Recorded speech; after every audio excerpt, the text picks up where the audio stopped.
Roll cameras, mark it, and action!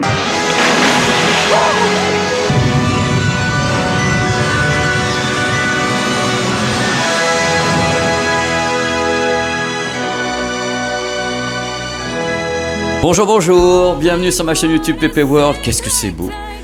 Qu'est-ce que c'est beau de se laisser aller comme ça au fil de l'eau. Au fil de l'eau, je suis à nouveau sur la péniche de Duck Factory, l'antre de Jérôme. Et c'est ici, messieurs, dames, que va prendre place le test du Blu-ray disc Ultra HD 4K d'un film qui n'avait jamais atterri dans ce format depuis son existence.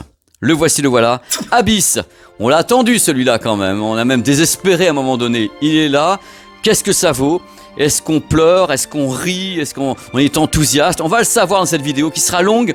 Elle est chapitrée, on va parler de cinéma comme toujours. Je vais tout vous expliquer. Et puis quel beau décor de tourner comme ça devant un banc d'étalonnage des couleurs, de mastering avec le chat qui est en train de jouer ici. C'est merveilleux, c'est la famille, c'est que de l'amour. C'est parti. Hop, oh là là là là. On n'est pas bien. On n'est pas bien comme ça, messieurs, dames, pour parler un petit peu d'un Blu-ray disc Ultra HD 4K d'exception, s'il en est peut-être le Blu-ray disc Ultra HD 4K le plus attendu de l'histoire du 7e art. En effet, Abyss. Abyss, on s'en rend peut-être pas compte, mais le film a déjà 35 ans.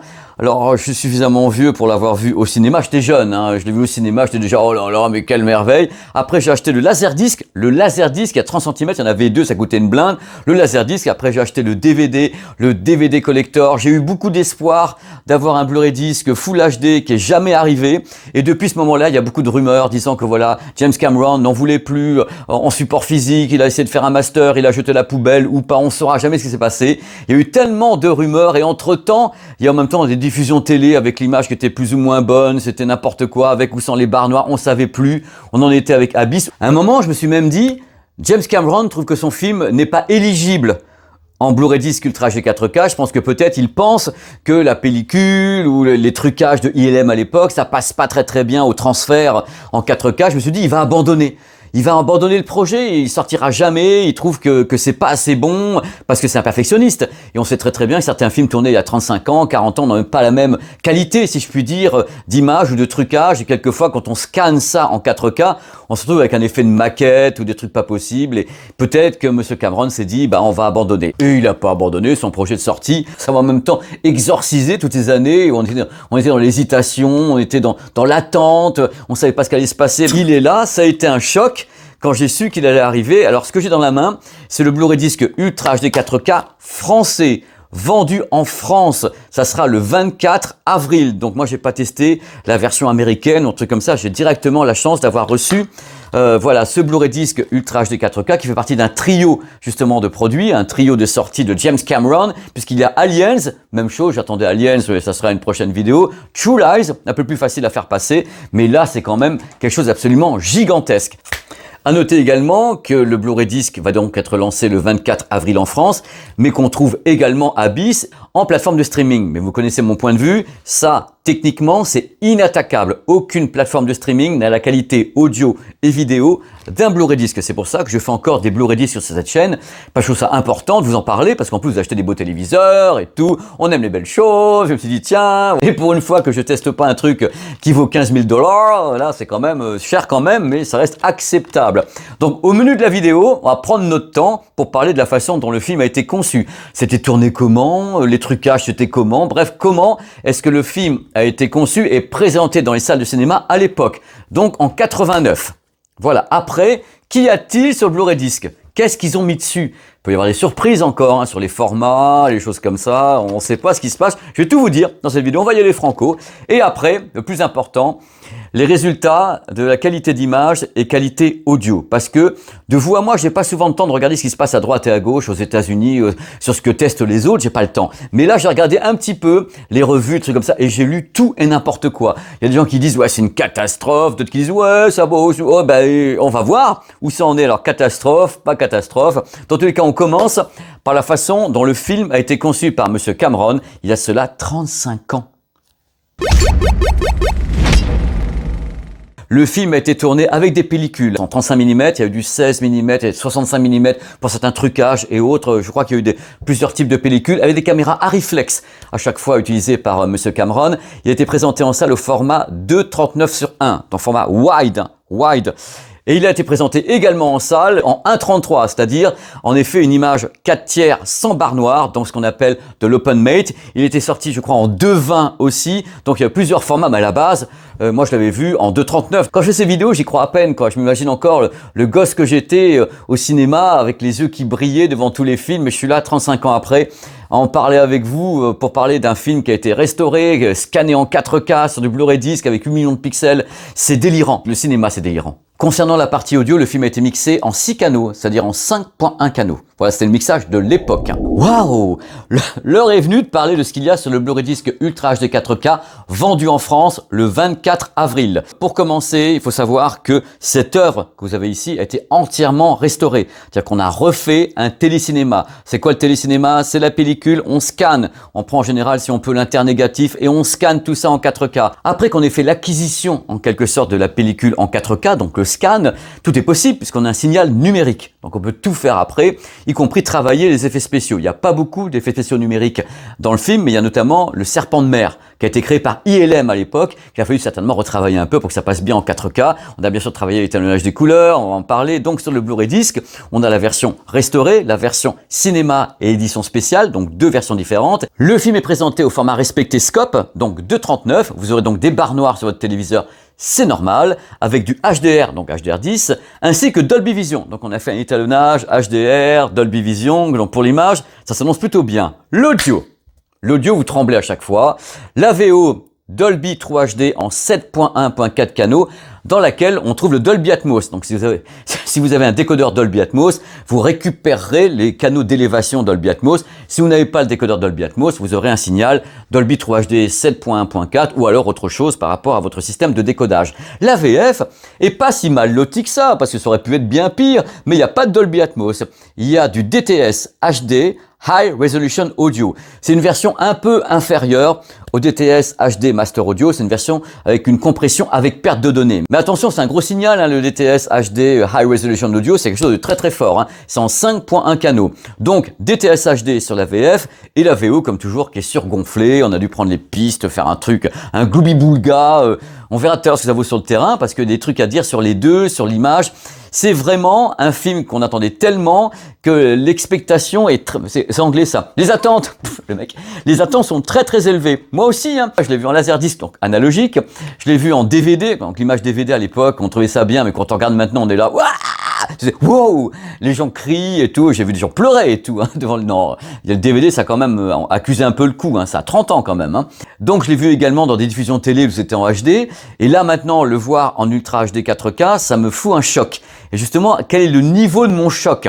Alors pour savoir, j'ai visionné ce Blu-ray disc 3 fois. C'est-à-dire que j'ai fait une première fois en vidéoprojection, 3,10 m sur un écran Extreme Screen avec le vidéoprojecteur Sony XW5000, une bête de compétition visionnée en HDR.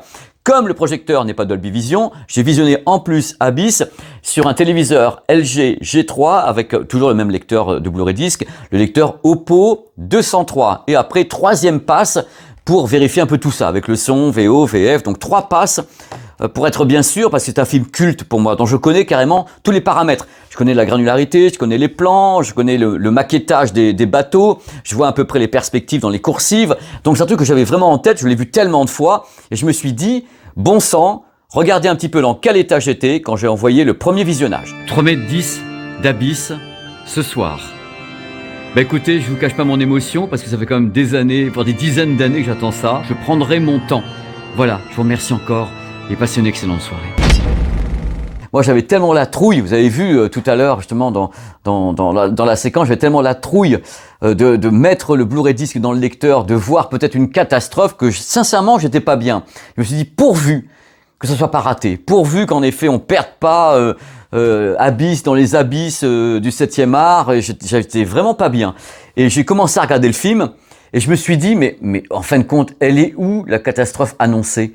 Elle est où cette catastrophe? Alors on va y aller point par point, parce que peut-être que comme moi vous connaissez bien Abyss. Abyss a toujours été depuis le début, un film qui était quand même assez granuleux. D'abord, c'est tourné dans le sombre, il n'y a pas beaucoup de séquences qui sont avec du plein soleil de tous les côtés. On est dans une plateforme, on est vraiment avec très peu de séquences tournées vraiment sur la mer, et quand c'est sur la mer, c'est souvent des maquettes en plus. Donc je me suis dit, attention, il y a deux options. Soit James Cameron et son équipe ont foutu un réducteur de bruit, donc de grains à fond les ballons, tout le temps, et ont donc lissé l'image pour qu'on ne voie plus un seul pet de grain, soit ils ont laissé le grain entièrement libre de A à Z avec certains problèmes qui pourraient arriver, notamment au début avec le sous-marin dans l'obscurité qui était un plat de nouilles au cinéma. Je disais là, oh là là, mais c'est quoi? C'est un sous-marin? C'est une ogive nucléaire? Je ne sais pas, au secours. Donc qu'est-ce qu'ils ont fait? Ils ont fait un truc intermédiaire. C'est-à-dire qu'en effet, il y a, à mon sens, un réducteur de granularité. Mais attention, quand je dis ça, je vous connais. Ah, ça y est, ça veut dire que c'est pourri. Non, non, pas du tout. C'est très, très bien équilibré. C'est-à-dire qu'en effet, je sens, vous allez peut-être sentir, qu'il y a en effet un travail qui a été fait sur la perception de la granularité de la pellicule sur ce film. On sent qu'en effet, c'est pas poussé à fond, on a dû faire quelque chose. Mais le quelque chose ne se traduit pas, notamment par un effet permanent de masque de cire, de rémanence, comme pourrait le faire un téléviseur sur lequel on met un anti-bruit, un truc comme ça. Non, c'est pas ça du tout. Il y a des séquences qui sont moins granuleuses que je l'ai vu au cinéma, notamment justement le sous-marin au début. Et il y a, dans tous les cas, sur 2-3 plans de visage uniquement, un système donc anti-bruit qui est assez virulent, notamment sur Lindsay. Je sais pas pourquoi. Sur elle, 2-3 séquences, c'est très lissé. Mais ça dure quoi? 5 secondes? 6 secondes? Où on sent qu'il y a un travail qui fait un peu masque de cire. Le reste, je vous mets au défi de me dire, quand vous aurez acheté le Blu-ray disc, que vous voyez un réducteur de bruit, que c'est pas possible. Les visages sont tellement prenants, c'est-à-dire qu'il y a des visages avec, on compte les poils de barbe, on compte carrément, on compte les rides, on voit les pores, on voit la sueur apparaître, et pourtant c'est presque en pleine pénombre. C'est du délire complet, croyez-le bien. J'ai vu des trucs que je n'avais jamais vus, même au cinéma. C'est-à-dire que le scan, donc le télécinéma, de la pellicule est tellement bien fichu, c'est tellement bien retravaillé derrière. Il y a des séquences avec le visage de Ed Harris ou bien les yeux de Ed Harris. On compte carrément, on voit les détails de l'iris. Je dis mais qu'est-ce qu'ils ont fait? C'est du délire. Franchement, les gros plans de visage à part Lindsay, c'est vraiment incroyable. C'est incroyable. Alors je sens également qu'on a utilisé ce qu'on appelle un Edge Enhancer. À mon avis, il y a un petit truc de Edge Enhancer, c'est-à-dire on a poussé un petit peu la définition, on a poussé un petit peu la netteté. Pourquoi? Parce que quand on fait ça, en général, on ouvre carrément le second plan et le troisième plan. Parce que vous savez, c'est un film de coursive. Il y a bien sûr des coursives, un peu comme Titanic, on ouvre des portes, il y a des coursives. Et quand on pousse un petit peu comme ça la définition sur toutes les parties métalliques, les structures métalliques, on ouvre également l'image en second plan. Je pense qu'ils ont mis en effet un petit peu avec parcimonie, entre une petite réduction de bruit quelquefois, avec en même temps un Edge Enhancer, pour essayer de donner de la vie à tout ça, et surtout de la profondeur. Comme on est dans des aspects vraiment de profondeur, de coursive, de gens qui courent dans les couloirs, l'eau qui arrive et autres, on a donné cet aspect de profondeur qui n'est pas factice, mais tu sens que ça a été optimisé. Je pense également que comme sur Titanic, il a travaillé, Cameron et son équipe, avec peut-être, je dis bien peut-être, l'aide d'une IA. Alors ça ne veut rien dire, hein, c'est un algo qui a dû les aider sur les seconds plans. Parce que moi j'ai vu certaines séquences où je trouvais que les seconds plans étaient plus prenants, c'est-à-dire qu'ils étaient beaucoup plus présents que j'ai pu le voir au cinéma, mais attention, c'est pas factice. Pour être encore plus clair avec vous, il y a très peu de moments où je me suis dit, tiens, c'est pas de la pellicule, c'est un tournage vidéo. Il y a très peu de moments, mais il y a 2-3 moments quand même avec le moment où on travaille justement les seconds plans, on travaille les structures métalliques. J'ai dit, tiens, là, on dirait un petit peu de la vidéo, mais il y a 2-3 plans, hein. C'est pas du tout la catastrophe annoncée. Dans tous les cas, sur le film que moi j'ai vu dans cette édition française. Donc globalement, on va résumer les choses. On a une définition bluffante sur les visages. Il y a des plans où vous allez halluciner sur l'apparition, on voit carrément l'apparition de la sueur. La sueur sur Michael Biehn, qui est un acteur formidable. On voit que ça apparaît au moment où il est tellement dans son personnage, on voit la sueur apparaître, les poils de barbe, on a tout, les cheveux, c'est du délire complet. Complet. On a une très belle définition à l'intérieur justement de la plateforme. On a des trucs qui sont extrêmement surprenants. Je dis bien surprenant, et dans la profondeur d'image, la précision, on garde un petit grain qui n'est pas aussi fort que je l'ai vu au cinéma, mais qui n'est pas troublé, c'est-à-dire qu'on n'a pas l'impression qu'on a mis un réducteur de bruit, parce que ça fait des progrès aussi, ce qu'on appelle les DNR, c'est-à-dire qu'on peut maintenant réduire un petit peu le grain sans avoir la sensation de bousiller l'image. On est en 2024, on n'est pas en 1995 en train d'essayer de mettre un DNR avec des rémanences et tout, et qu'on bousille carrément une pellicule. On n'est plus là, on est sur des techniques différentes, avec un travail de mastering différent, avec une IA qui peut assister. Et quand l'IA assiste, en effet, c'est pour recréer des trucs sur les seconds plans. C'est-à-dire qu'en effet, certains seconds plans étaient peut-être un peu flous, un petit peu dans l'obscurité, et l'IA peut essayer de reconstruire certains trucs, comme les boulons du Titanic qui ont été peaufinés, justement, et plus détourés peut-être, ou optimisés par l'IA. Mais l'IA, ce qu'elle a fait, c'est qu'elle a pris ce qui existait déjà. Elle l'a pas inventé. Elle a peaufiné des détails de second plan. À mon avis, ça a été fait. Ça se voit un petit peu, mais c'est pas, oh là là, mon Dieu, c'est pas Abyss, je le reconnais pas. Qu'est-ce qu'ils ont fait? Alors là, je vous mets au défi de me dire qu'est-ce qu'ils ont fait, justement. C'est pour ça que, bon, j'ai eu peur. Au bout d'un quart d'heure, je me suis dit, ça a l'air d'aller. Au bout d'une heure, je me suis dit, j'ai vu des trucs que j'avais jamais vus. Jamais vu, même dans les seconds plans. Je me suis dit, mais j'avais pas vu ça comme ça, j'avais pas vu la précision comme ça, j'avais pas vu le visage de Ed Harris comme ça, j'avais pas vu le visage de Michael Biehn comme ça, je l'avais pas vu comme ça, je l'avais jamais vu comme ça. C'est-à-dire qu'on a quelque chose qui est pas troublé. Même au cinéma, quand je l'ai vu avec la pellicule, on a la pellicule, on a un obturateur sur la pellicule. Ça passait au cinéma, on n'avait pas ce côté précis qu'on peut trouver avec ce télécinéma en 2024, 4K, où on a retravaillé les choses avec les techniques actuelles. Le film a 35 ans, m'a été retapé avec des techniques actuelles, c'est retapé, scan et tout tremblement. Donc on a quand même une évolution des techniques et des technologies qui permettent de travailler l'image de façon non destructrice. Et c'est ça qui change tout. C'est qu'il faut peut-être avoir moins peur de ce qu'on peut faire maintenant que ce qu'on a fait par exemple au début du DVD ou au début du Blu-ray disc Full HD où c'était catastrophique. On appuie sur tous les boutons. Hey, voilà. Alors il y a du grain, bah tiens je vais te l'enlever. Et ça donnait des résultats abominables. On n'est plus là-dessus. Qui plus est, avec ce monsieur James Cameron qui a mis quand même plus de 25 ans à sortir son film avec un format bon et qui a dû superviser ça de A à Z parce que celui-ci a été supervisé. C'est pour ça qu'il n'a pas sorti avant parce que peut-être il pensait que c'était pas possible ou qu'on n'arrivait pas à ce résultat. Donc dormez tranquille. Je vais revenir sur certains points, mais dormez tranquille. Vous n'avez pas une catastrophe sur Abyss en Ultra HD 4K. C'est pas vrai. C'est pas catastrophique. C'est surprenant, mais avec des bémols. Puisqu'il y a quand même quelque chose qui est fait au niveau de l'optimisation de la netteté, quelque chose au niveau d'une réduction du grain sur certains visages, donc Lindsay, et voilà. Ça, c'est une réalité, mais le reste, pas de panique. Parmi les trucs qui m'ont impressionné sur Abyss, c'est le serpent de mer. Je m'attendais à une catastrophe. Parce que je me suis dit, c'est des effets spéciaux qui ont 35 ans, réalisés par ILM, intégrés après en post-production avec la pellicule et tout, je me dis oh là là, c'est pas un tournage numérique. Alors créer un truc en numérique et rajouter un tournage qui est fait avec une pellicule, sachant que même il y a les télécinémas derrière et tout, mais c'est pas facile techniquement et ça passe tout seul. J'ai eu peur, mais ça passe. Attention, je pense quand même que la séquence avec le serpent de mer est peut-être un tout petit peu moins définie que celles qui n'ont pas cet effet spécial. Parce qu'en général, à l'époque, quand on faisait ça, on perdait quelquefois un petit peu de définition d'image quand on intégrait les effets spéciaux il y a 35 ou 40 ans.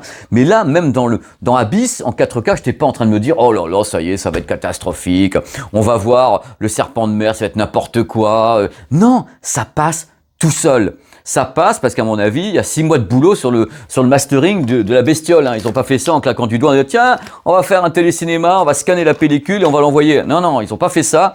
À mon avis, je vais être vulgaire, ils en ont chié. Parce que là, on sent que c'est plan par plan qu'ils ont retravaillé. Il y a des plans où on voit aucun effet d'un léger réducteur de bruit. Il y en a d'autres, il apparaît un tout petit peu. Il y a des fois, on voit un petit peu le Edge Enhancer, donc l'optimisation de la définition un tout petit peu, ça disparaît. On sent qu'ils ont travaillé plan par plan pour qu'il y ait quelque chose qui soit, au final, que je trouve impeccable. C'est-à-dire qu'il n'y a pas de hockey. Non, je l'ai vu. Il n'y a pas de hockey dans le master. Il n'y a pas des moments où on passe avec une image dégueulasse, bonne ou autre. Non, il y a une unité absolument incroyable. Ça prouve qu'ils ont bossé. Parce qu'ils ont travaillé selon la façon dont on a capté à ce moment-là. Il y a des images plus claires, plus sombres, les pellicules sont dans ce cas-là plus ou moins granuleuses. Et eux, ils ont travaillé pour donner un résultat qui était vachement cohérent. Truc important, Abyss, les abîmes, Abyss, un rendu du noir étourdissant. Le ratio de contraste, on ne parle pas de HDR Dolby Vision, on en parlera après. Même en version normale, le ratio de contraste au fond de la flotte, toutes les images, mais c'est hallucinant. C'est waouh, j'avais jamais vu ça avec une absence totale de pollution. C'est-à-dire que le noir, c'est vraiment un noir complet. Il n'y a pas de grain, pas de machin, c'est pas pollué, c'est ouf. Le noir, c'est ouf. Il est temps de passer à un truc qui m'a encore plus impressionné, la colorimétrie. Parce que, bon, vous avez vu le film certainement, il y a quand même des passages colorimétriques qui sont très compliqués. Alors quand je dis très compliqué, c'est méga compliqué. D'abord l'ouverture, le sous-marin en plongée, le rouge partout, du rouge. Et je me suis dit, comment on va passer cette séquence au début avec le rouge? Nickel. Deuxième point, je ne vais pas vous faire le sketch. Dans ce film, on a l'apparition de ces choses-là. Là, vous savez, il y a des entités avec des sortes de petits machins, avec des couleurs. Et à l'intérieur de ces machins, si vous l'avez pas vu, c'est des machins, il y a des myriades de petites couleurs à l'intérieur. De petites couleurs. C'est pas uniquement un bleu uniforme, des trucs qui sont comme ça, voilà, qui sont inspirés de la nature, hein, parce que James Cameron aime les abysses, donc il y a des bestioles comme ça qui ont des couleurs à l'intérieur. Et ça, pour moi, c'était une grande crainte. Je dis, comment est-ce qu'on va faire pour faire passer en effet les myriades de couleurs sans qu'il y ait de problème? Parce que moi, je me rappelle du violet, la couleur justement le violet qui dégueulait sur le DVD, qui dégueulait en télé. On voyait c'était dégueulasse et tout. C'est nickel. C'est nickel. Pas la peine d'avoir le HDR Dolby Vision. Hein. C'est nickel. Le télécinéma est nickel. L'étalonnage des couleurs. Voilà. Messieurs, dames, l'étalonnage des couleurs est nickel. Ce qui était incroyable, c'était les détails justement dans l'apparition. Je vous raconte pas certains petits vaisseaux avec des couleurs à l'intérieur. J'ai trouvé ça fou. Fou parce que je l'avais pas vu comme ça encore. Je l'avais pas vu comme ça. Donc, l'étalonnage des couleurs, je trouve formidable. Il parvient à tenir la dragée haute à quelque chose qui techniquement a dû être une épreuve à faire. Ces couleurs, le rouge, violet, le bleu, le mélange des deux à l'intérieur, ça c'est catastrophique en vidéo. Donc c'est équilibré. Au niveau tonal, la carnation des visages est dingue. Justement, Lindsay, ou bien en effet Ed Harris, on l'a attendu 2500 ans ce truc-là, mais pour le moment tout ce que je peux vous dire c'est qu'on n'a jamais vu Abyss comme ça, jamais. Et pour le moment, avant de passer à la suite, c'est au-delà mes espérances. Je pensais pas qu'on pouvait tirer ça de la pellicule que moi j'ai vue en salle de cinéma. C'est-à-dire bien sûr j'ai vu une copie en salle de cinéma, mais je me suis dit il y a du grain, c'est pas facile. Parmi les choses compliquées, c'est qu'il y a de la pénombre quand même. Il y a des moments, on est dans la plateforme, il n'y a pas beaucoup de lumière, on arrive toujours à déterrer les choses. Et c'est là que le HDR Dolby Vision entre en piste. C'est-à-dire qu'il y a des trucs que moi j'ai vu, certaines brillances que j'ai jamais vues, même au cinéma. C'est par moment, vous savez, ils transportent une ogive nucléaire à l'intérieur, voilà, de la plateforme, et vous avez un spot, enfin de la lumière derrière, parce que Cameron aime bien mettre en scène. Donc vous avez les gens au ralenti, les Marines au ralenti qui transportent l'ogive, et vous avez une présence, une brillance de la lumière derrière eux, c'est du délire. Tout ce qu'on parvenait pas forcément à voir, certainement pas sur le DVD, ni à la télé, ni sur le laserdisc, dans la pénombre, là ça passe tout de suite. Avec le HDR, on arrive à déterrer des trucs dans les coursives, dans le noir et autres. L'effet lumineux de cette lumière qui sort de la piscine, à un moment donné, qui est juste avant l'arrivée du serpent de mer, est absolument dingue, parce que là on se le prend dans la gueule, parce que c'est toujours un petit peu enfoui, il y a de la pénombre, et là on voit cette lumière qui arrive en dessous, qui sort de l'eau. Mais par contre, je reviens encore une fois pour vous soulager, pour vous dire que moi j'ai vu également le film dans mes 3 passes sans le HDR et sans le Dolby Vision, et je n'ai pas vu quelque chose qui s'écroulait. Et il est un fait par contre qu'en HDR et Dolby Vision, on a sur certains contre-lumière, enfin je ne vais pas dire contre-jour, contre-lumière, on a une sensation de lumière plus brillante, c'est plus vif, ça explose plus que si on n'active pas le HDR. Mais globalement, quel remaster! Quelle restauration! Alors il y a des trucs quand même qui sont drôles, parce que le film ayant 35 ans, il a des faiblesses techniques évidentes, notamment les fonds bleus, parce que c'était pas vert à l'époque, les fonds bleus. Quand on voit quelqu'un sur le bateau, on voit le fond bleu derrière avec des images, mais là on se le prend en pleine gueule parce que c'est scanné en 4K, hein, je veux dire, on fait un télécinéma 4K, on fouille la pellicule, on fouille les trucages, on fouille tout. Et de ce fait, on voit remonter des choses qui sont oh madre de Dios, mais c'est l'époque. Il y a mieux quand même. À la fin, il y a quand même quelque chose qui remonte des abysses.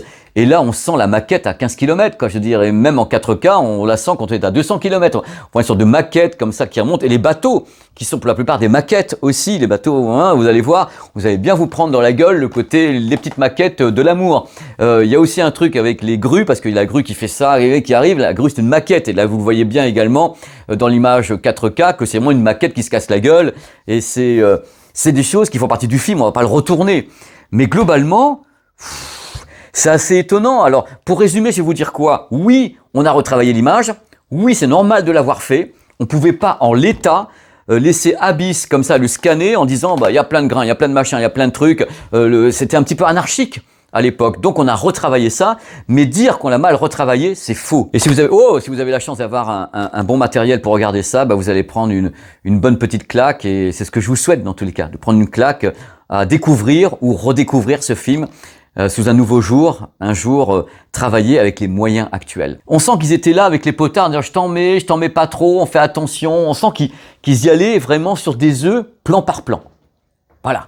Et le résultat, épatant. On prend notre temps, hein, parce que ça me fait tellement plaisir de pouvoir vous parler comme ça de cinéma en vidéo du dimanche, parce qu'en fin de compte, les gens me disent quelquefois, et regardent quelquefois pas les vidéos en disant mais qu'est-ce que tu fais sur ta chaîne? Tu fais des tests, ok, tu fais de la tech, des reportages, et puis tu fais des tests de Blu-ray disc. T'es quoi? T'as 800 ans? Ça n'a rien à voir.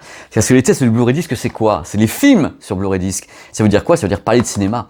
Ce qui m'intéresse avec vous, avec ma commu, c'est de pouvoir parler de cinéma, parce que vous voyez très bien, dans les vidéos, je parle des tournages, je parle de la façon dont, grâce à ces outils de montage, d'étalonnage, on peut travailler des images de façon la plus cohérente possible, sans essayer d'introduire des artefacts au moment où on va étalonner ou un truc comme ça. Ça qui m'intéresse, c'est de parler de cinéma, et le cinéma, c'est la technologie également, puisqu'il existe, et après, il faut le transférer pour le streaming, pour le Blu-ray disc. On va parler du son maintenant. La qualité audio, VO Dolby 3HD, non, Dolby 3HD, en 7.1.4 et Dolby Atmos à l'intérieur pour les gens qui ont le décodeur Dolby Atmos. Alors c'est un cas d'école quand même. Le film a 35 ans. Donc mixé avec la façon de mixer d'il y a 35 ans. C'est pas la même chose que maintenant, hein. C'est pas Transformers ou un truc comme ça, ou un truc qui serait plus récent, boum boum tralala. C'est-à-dire qu'à l'époque, on a mixé donc en 5.1 canaux avec la particularité suivante, c'est que, à mon sens, sur ce mixage, on n'a pas forcément sollicité à fond la partie gauche-droite, la stéréo, mais mis beaucoup de choses en centrale. C'est-à-dire qu'on faisait beaucoup dans le mixage, on mettait beaucoup de trucs sur la voix centrale, donc le haut-parleur central avec les dialogues, certains bruitages, qui étaient également basculés sur l'arrière. Hein. Donc moi, ce que j'ai ressenti, c'est qu'il y avait un mixage, c'était très dynamique, c'est pas la plus grosse dynamique que j'ai eue. Hein. C'est-à-dire que quelque part, il y a justement dans l'amplitude de dynamique de la VO, quelque chose qui, si on le tournait maintenant, si on le faisait maintenant, on ferait pas comme ça. C'est-à-dire qu'on aurait encore plus d'amplitude de dynamique sur Abyss qu'on ne l'avait il y a de cela 35 ans. Ça fait qu'on a un son qui est dynamique, mais sans trop. C'est-à-dire qu'on n'a pas non plus, je parle d'une belle dynamique, c'est le Cinquième élément. Cinquième élément qui est un film qui date un peu, voire beaucoup maintenant, mais par exemple la dynamique est débridée. C'est-à-dire qu'on a un truc, ça monte, on baisse le son tout le temps, on le monte. Là, c'est pas qu'on baisse le son tout le temps qu'on le monte, c'est qu'on sent qu'il y a quelques sons qui, à mon avis, si je l'avais mixé, moi, maintenant, j'aurais mis en exergue de tous les côtés et qui aurait poussé plus. Ceci dit, le son est très bon, hein, on a des très beaux effets. There is something down there. Something not us. Not human. Je vais vous décrire certains trucs, parce qu'il y a quand même un travail qui est assez subtil sur Abyss. C'est-à-dire que quand on pense à Abyss, on pense à une musique absolument formidable. Je pense à des ambiances. Alors les ambiances, c'est quoi? C'est ambiance dans la plateforme où il y a un côté qui suinte, on entend des gouttes, on entend une sorte de ventilation, on entend des bruits de machinerie, des trucs comme ça. Ça, c'est super bien retranscrit. C'est incroyable, c'est une bande son qui suinte. C'est le but de la manœuvre. Il y a des moments forts dans cette piste audio. Il y a notamment un truc qui m'avait beaucoup marqué à l'époque et qui passe très très bien sur le Blu-ray disc. À 40 minutes, un bruit de respiration. Vous savez, quelqu'un panique à un moment donné quand il voit quelque chose apparaître. Et la respiration fait avant-arrière, enceinte avant, enceinte arrière. Ça fait comme ça. Quelqu'un qui panique, vous voyez. Et c'est super bien fait, c'est extrêmement impressionnant. Le truc, c'est que tous ces petits détails audio, toutes ces petites facéties audio, ça passe super bien. La partie Atmos, c'est pas la plus impressionnante, mais par contre, par moment, les gouttelettes d'eau, les petites gouttelettes qu'on sent derrière soi, ou bien la notion presque d'une sorte d'humidité auditive, ça passe très très bien. On entend un bruit de ronronnement de machine qui est vraiment très aérien dans la pièce. Mais globalement, c'est pas un Atmos avec des tas de trucs de tous les côtés. Non, c'est pas démonstratif comme ça. C'est plutôt quelque chose d'ambiance. Bien sûr, il y a des moments forts sur la VO, au moment où la grue se casse la gueule, là c'est incroyable. Le bruit de la grue qui tombe avec le moment où on entend mais c'est incroyable. Alors justement, à propos de la grue, vous savez, il y a un moment donné, il y a quelque chose qui tape sur la vitre de la grue. Et à ce moment-là, c'est là où je trouve que le son aurait pas été mixé maintenant comme ça, donc 35 ans après. On sent que le bruit, justement, sur la vitre qui se casse est atténué par rapport à la façon dont on l'aurait fait maintenant. C'est pour ça que c'est des trucs qui sont relatifs à ce qui était fait à l'époque et on l'aurait pas mixé comme ça maintenant. Mais globalement, on a affaire à quelque chose qui a une dynamique modérée, c'est-à-dire que c'est pas la plus grande dynamique de la Terre, mais c'est un son d'ambiance. Il y a des séquences super impressionnantes dans les ambiances. À un moment donné où justement moment, un des Marines pète un peu les plombs et il attend tout seul près justement de la piscine, là en quelque sorte, et on voit il est en train de toucher un petit peu la chaîne comme ça. Il est là, cling, cling, et on entend derrière le bruit de l'eau, le bruit de Ed Harris qui se prépare à arriver pour en coller une.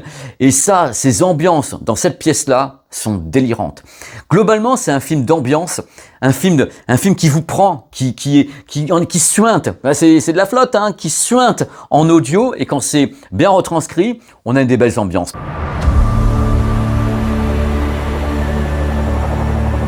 You have to look with better eyes than that.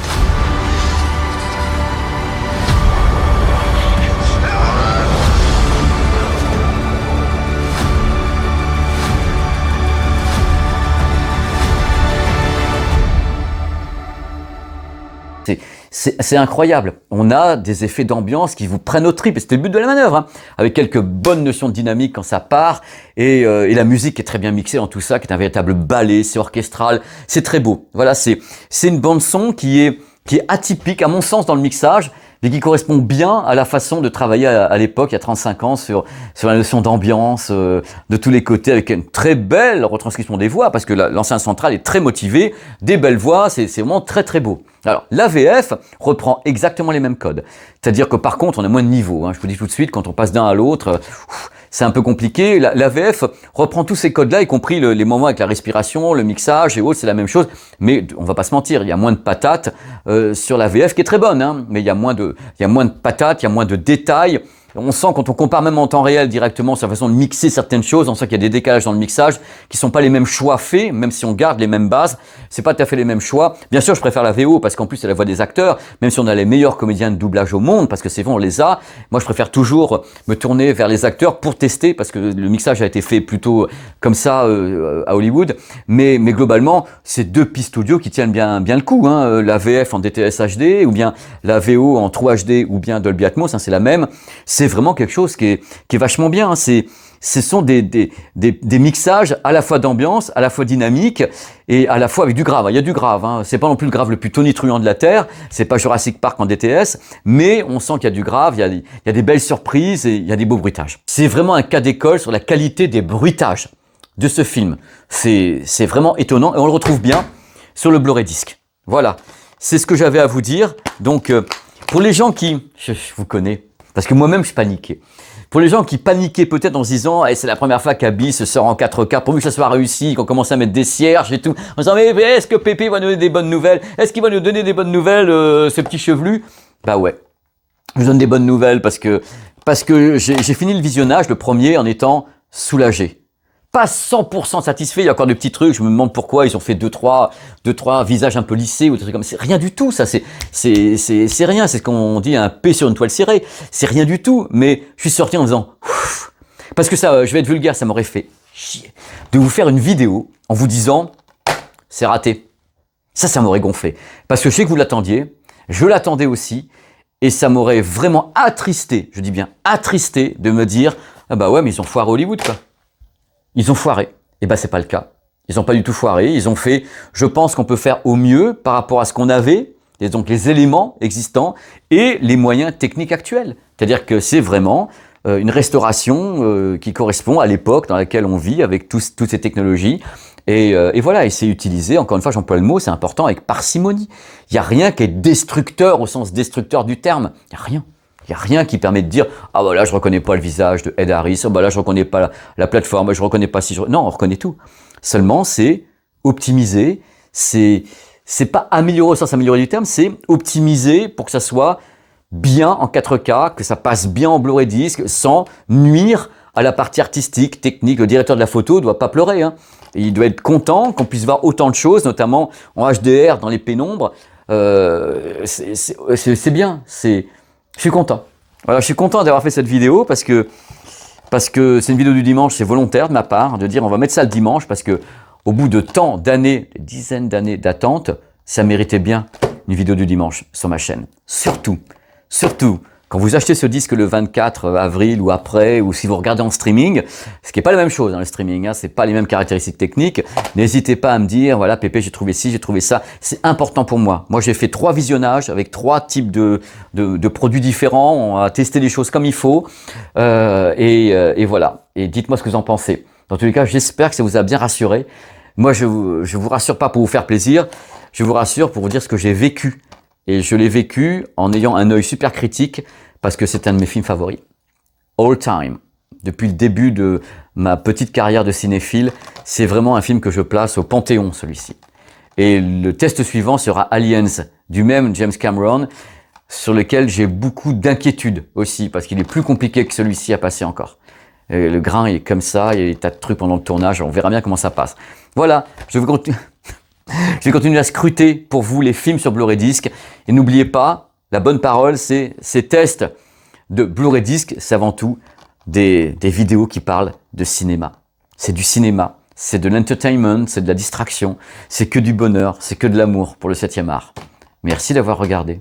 Merci. Et merci à Jérôme et à Duck Factory de m'avoir laissé travailler ici devant le banc d'étalonnage et de montage, parce que c'est là-dessus que voilà, ils travaillent tous, moi je travaille aussi, et c'est des trucs, voilà, on bosse là-dessus parce que c'est des beaux outils, on peut faire plein de choses. On peut aussi appuyer de tous les côtés et faire des mauvaises choses. Les mauvais choix, ça existe. Voilà. Allez, je vous fais des bisous. Ciao, merci.